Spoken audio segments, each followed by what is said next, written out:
பிஸ்மில்லாஹிர்ரஹ்மானிர்ரஹீம். அஸ்ஸலாமு அலைக்கும் வரஹ்மத்துல்லாஹி வபரகாத்துஹு. இன்னைக்கு முட்டை ஃப்ரைட் ரைஸ் செய்வது எப்படின்னு பார்க்கலாம் வாங்க. ஒரு 100 ml நல்லெண்ணெய், எண்ணெய் காஞ்சிச்சு, வெங்காயம் போட்டுக்கலாம். ஒரு 3 வெங்காயம், சின்ன சின்ன பச்சை மிளகாய் அந்த வெங்காயத்திலே போட்டுக்கோங்க. நல்ல முருவலாக ஆகுறதுக்கு. ஃப்ரைட் ரைஸ்னாவே வெங்காயம் நல்ல முருவலாக ஆகணும். பொரிஞ்சிச்சு வெங்காயம், இந்த அளவுக்கு இருந்தால் போதும்.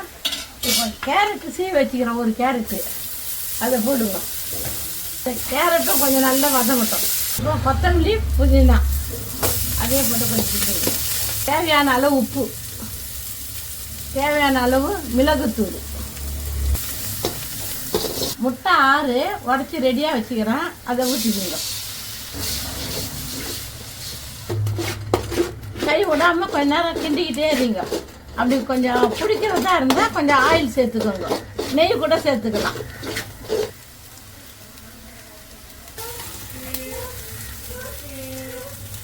நான் இதுக்கு முந்திரி, பாதம், வேர்க்கடலை, திராட்சை, முந்திரி பாதம் வேர்க்கடலை மட்டும் நல்லா ஃபஸ்ட்டே நெய்யில் வறுத்து எடுத்து வச்சுட்டேன்.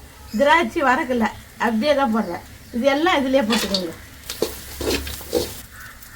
சாதம் கரெக்டாக எடுத்து வச்சுக்கிறேன். இந்த சாதத்தை போட்டு போய் கிண்டிடுங்க.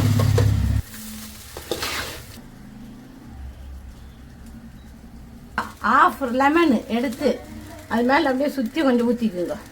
உங்களுக்கு தேவைண்டா ஊற்றுங்க, இல்லைண்டா வேண்டாம். இப்போ பாருங்க, சுவையான முட்டை ஃப்ரைட் ரைஸ் ரெடி. சாப்பிட வாங்க.